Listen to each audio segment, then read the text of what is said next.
Hello. I'm just going to take a few moments of your time. My name is Jillian Hessler. I'm Taylor Hessler. And we both have type 1 diabetes. To prepare for this speech, I thought long and hard about what we wanted to say. Like any technologically savvy person, I asked Siri the definition of type 1 diabetes. Not because I'm not familiar with the disease, but to better understand what an outsider would see the illness as. Siri, what is the definition of type 1 diabetes? Insulin-dependent diabetes. Juvenile diabetes, a severe form of diabetes mellitus in which insulin production by the beta cells of the pancreas is impaired, usually resulting in dependence on externally administered insulin. The onset of the disease typically occurring before the age of 25. This description fails to capture what it truly means to be a diabetic and how this life-threatening chronic illness impacts not only those diagnosed, but everyone around them.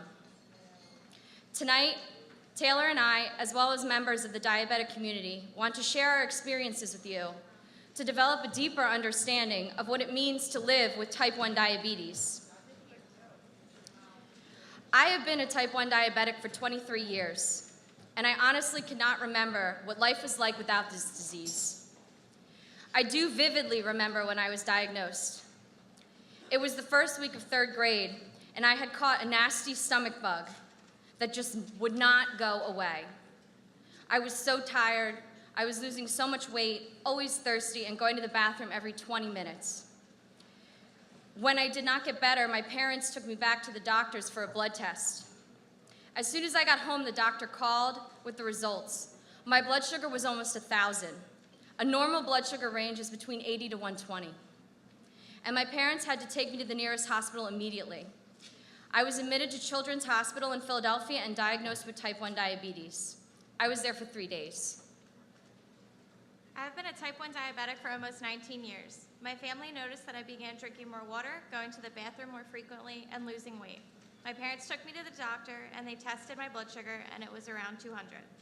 I was lucky because they were able to diagnose me so early on. Many type 1 diabetics are not so lucky. Our stories are not unique. Everyone at this stage has similar experience and similar symptoms: unquenchable thirst, weight loss, urinary frequency, fruity breath, and extreme fatigue. When you're first diagnosed with type 1 diabetes, a million things run through your mind. My life is over. I was scared. I really didn't know what it was. What did I do to get diabetes? Did I do something wrong? This can't be me, not me. I'm a healthy 22-year-old. What many people don't know about type 1 diabetes is that there's no way to prevent getting it. Unlike type 2, it has nothing to do with diet or lifestyle. It can happen to anyone at any age.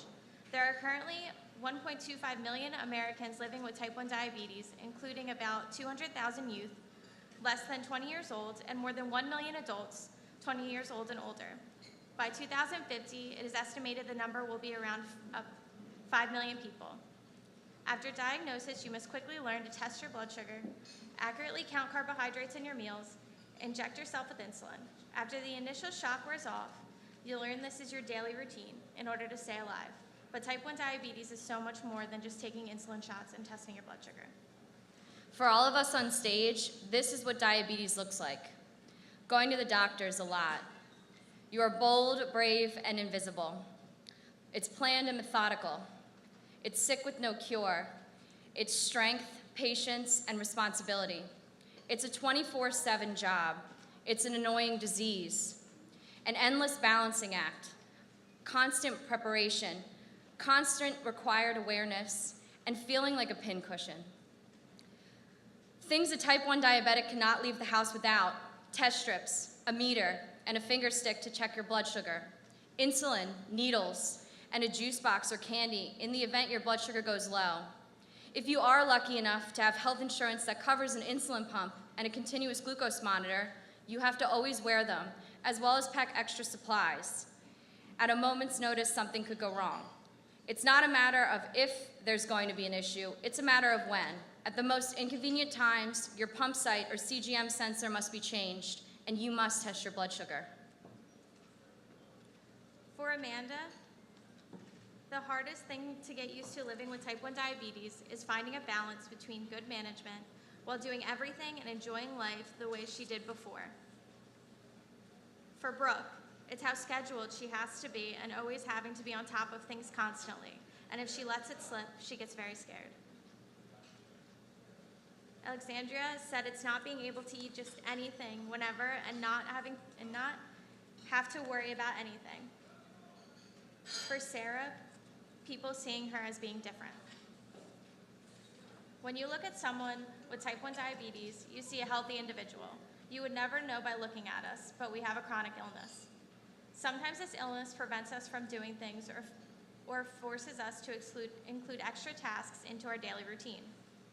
Jameson said he misses out on things all the time. He missed time from practices, classes, and ninja gym.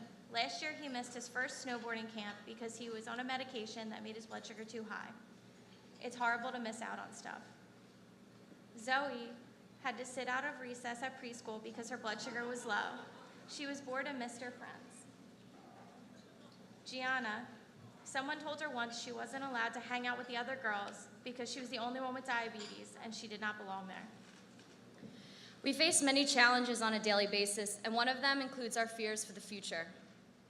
For Frank, the cost of insulin remains so high, diabetics cannot afford to properly keep themselves healthy, or worse, alive. For Jennifer, I understand there are a lot of related health issues that come with it, and I hope I do not develop them. I fear when my numbers are not level, I will not represent myself in the best manner, and that others will not understand. I also fear that someday, if I have children, that they will also have this disease. For Shara, since my childhood, I was afraid that diabetes would preclude me from having a healthy pregnancy and baby. I have met women of generations before me who used to be counseled that diabetes and pregnancy were just too risky. With lots of work and help of technology, I was able to have a healthy son currently too. And she is also happy to announce that she is pregnant with a healthy baby girl.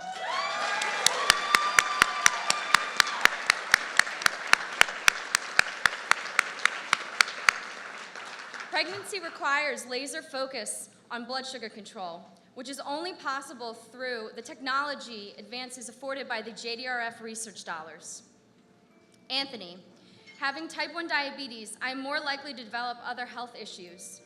It's the unknown that worries me. Even if I manage my type 1 diabetes perfectly, I am more susceptible to illness. My fear is that it could potentially affect my time with my family.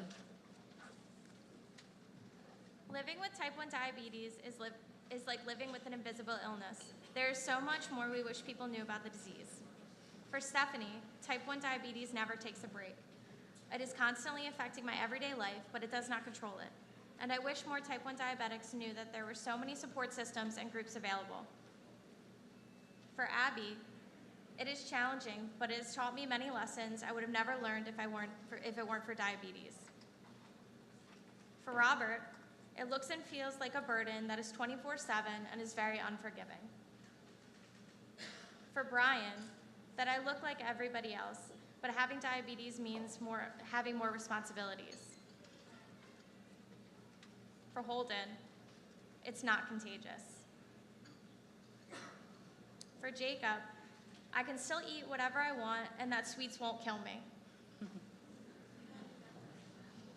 Diabetes affects every aspect of my life. My biggest fear is that I possibly won't wake up if my blood sugar drops while I'm sleeping. With my work relationships, I have interacted with many people who do not understand this disease. I'm hesitant to tell employers that I have the disease prior to getting my offer letter. I'm always concerned that they will not offer me the job. And when I do tell them, I normally get, "How do you have diabetes? You're not fat."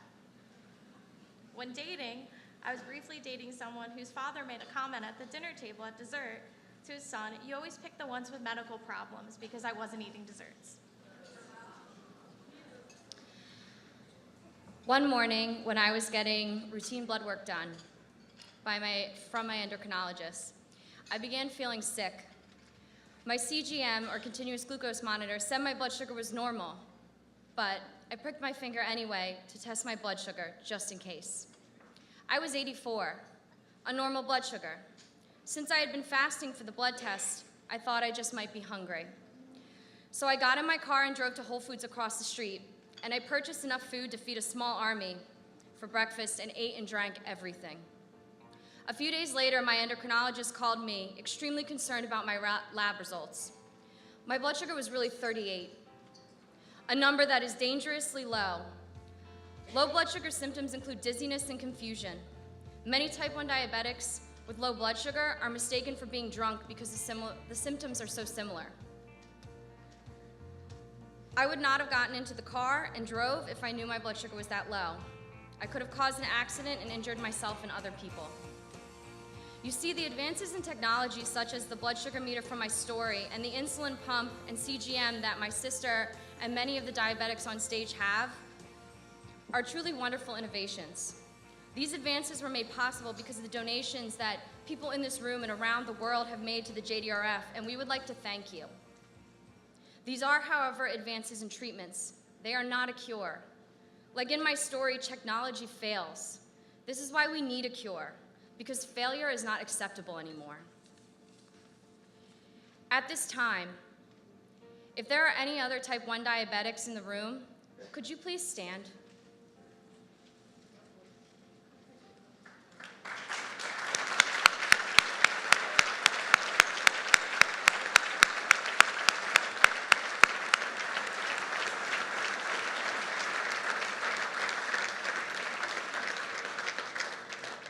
Now, could you please stand if you have a family member who is type 1?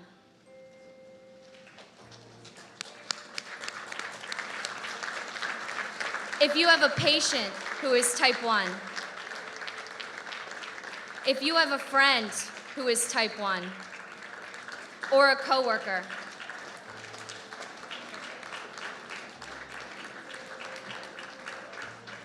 I would ask you all to look around the room so you can understand why we need a cure. No, we depend on one. Your contributions to the JDRF give us hope that someday the people in this room will be standing because we are directly impacted by a cure for type 1 diabetes. A cure would mean Natalie could be a normal kid. Please make this dream become a reality for her and all of us. Please raise your paddles and donate to fund a cure. Thank you.